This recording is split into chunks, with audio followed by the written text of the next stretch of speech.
is around one of my base fears, which is afraid of being judged. And I hope I don't need to know what blocks me from loving myself more and having more fun and feeling let's worthy. just get right to this, because I'm going to tell you something. That fear of being judged is valid, because you're going to be judged, because you're surrounded by judges. So it's a valid fear, because you're going to be judged. You can't walk through a room that people don't observe you and from their perspective form an opinion and a conclusion relative to you. You are the wrong color for some, you're the wrong religion for some, you wear the wrong clothes for some, you have the wrong color of hair for some. In other words, you're going to be judged, and on and on and on and on it goes.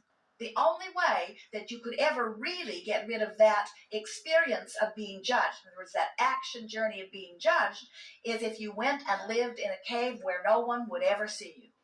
And then you'd worry about the cockroach, or then you'd worry. Then you see the little squirrel, you say, what are you thinking about? So you're going to be judged. It's a fact of living in an environment where other eyes will see you. That is your action journey. But you can be judged and care deeply about it, and you can be judged and not give a rip about it. And the difference between that is the difference between living happily ever after and being tortured, because you can never be the right thing for even most of them. You can't even always please your mother, even when you try really, really hard, because she's fickle. Some days she's connected and some days she's not. And on those days she's not connected, give it up. And there are so many of you who tried so hard to please her anyway, and then came away concluding you were a failure because you were incapable of making her feel good. You thought you should be able to. You thought you should be able to stand on your head in enough different ways to make something better for someone, that you could suffer enough to make it better for others.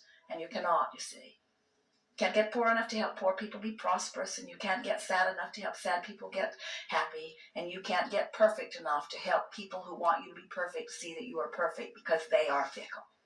And we don't mean that unkindly. It's just the way it is. Everyone's looking through their eyes from their perspective, and they are thinking what they're thinking, and they are going to evaluate everything they see. They evaluate the sky, they evaluate the roads, they evaluate everything. It's part of the deciphering process. It's part of the preferring process. It's part of the concluding, molding of the clay process. They're not wrong in doing that. It's natural. Everyone does it. You look around, you conclude, you prefer. It's part of life. It's the action journey. It's okay. It's the way that it is. I can hate it or I can love it. I can embrace it or I can push against it. Living conditional love is really tiring. Conditional love says, I want to feel good, but I can only feel good under these conditions. Unconditional love is freeing. In fact, it's the only place where freedom is.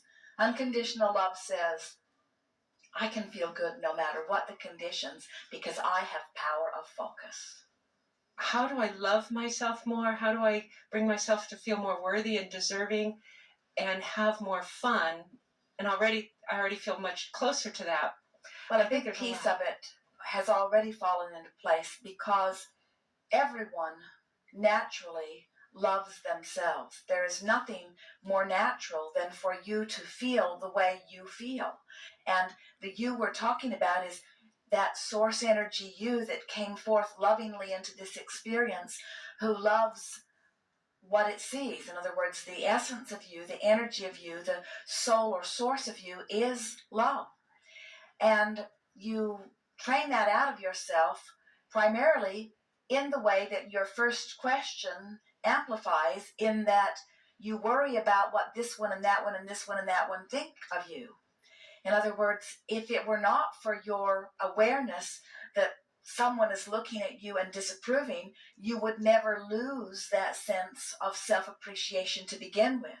So getting that back into its right place, your natural sense of self-awareness and self-love will just naturally return when you stop beating that other drum. But we want to give something to you so that you can relax and be easy about this. We know you feel big relief already, but don't be concerned if it isn't all gone all at once, because different things are going to happen where different people will activate those old vibrational memories within you, and that's okay.